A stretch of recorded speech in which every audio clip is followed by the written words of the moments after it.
kita kasih aplaus sekali lagi buat Pak Anies. Terima kasih Pak Anies atas waktunya yang sudah jauh-jauh datang khusus ke Jakarta hari ini. Semoga ini bermanfaat buat kita semua, dan kalau Pak Anies jadi presiden, semoga apa yang disampaikan tadi bisa terwujud. Sekali lagi terima kasih. Pertama saya ingin sampaikan terima kasih atas kesempatan untuk bertukar pikiran di Kadin ini.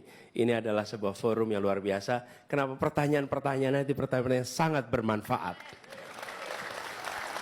Nah, kemudian yang kedua, seperti saya sampaikan di awal, terima kasih Bapak Ibu sekalian telah menjadi yang terdepan di dalam menggerakkan peningkatan kesejahteraan kita lewat kegiatan perekonomian yang Bapak Ibu pimpin. Nah, kami melihat ke depan, pemilu dan pilpres ini akan sangat menentukan arah kebijakan Indonesia di masa yang akan datang.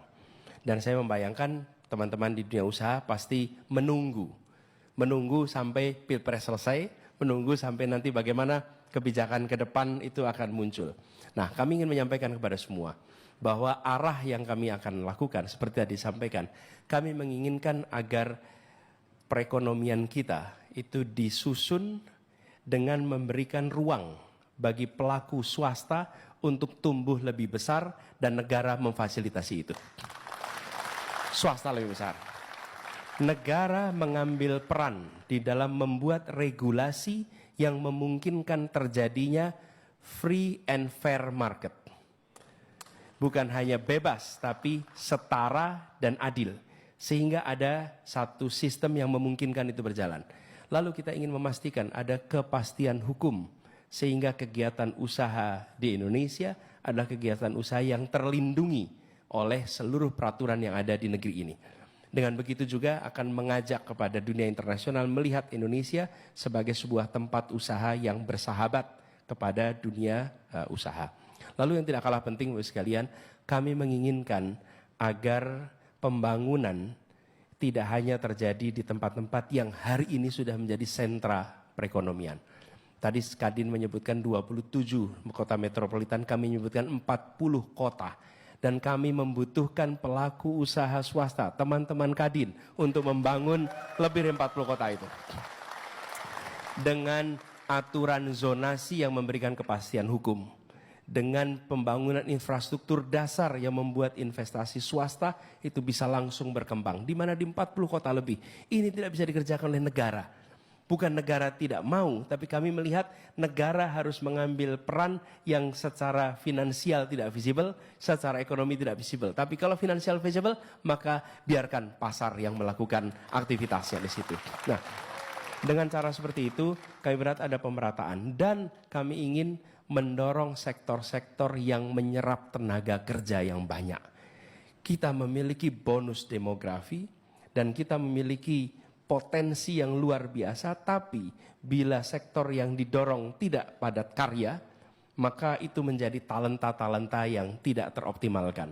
Jadi kami akan mendorong di sektor itu, dan harapannya lagi-lagi kita berharap teman-teman yang menjadi garda terdepan melakukan itu semua. Lalu yang terakhir Bapak sekalian, pendekatan yang akan dilakukan untuk menyusun kebijakan adalah pendekatan kolaborasi.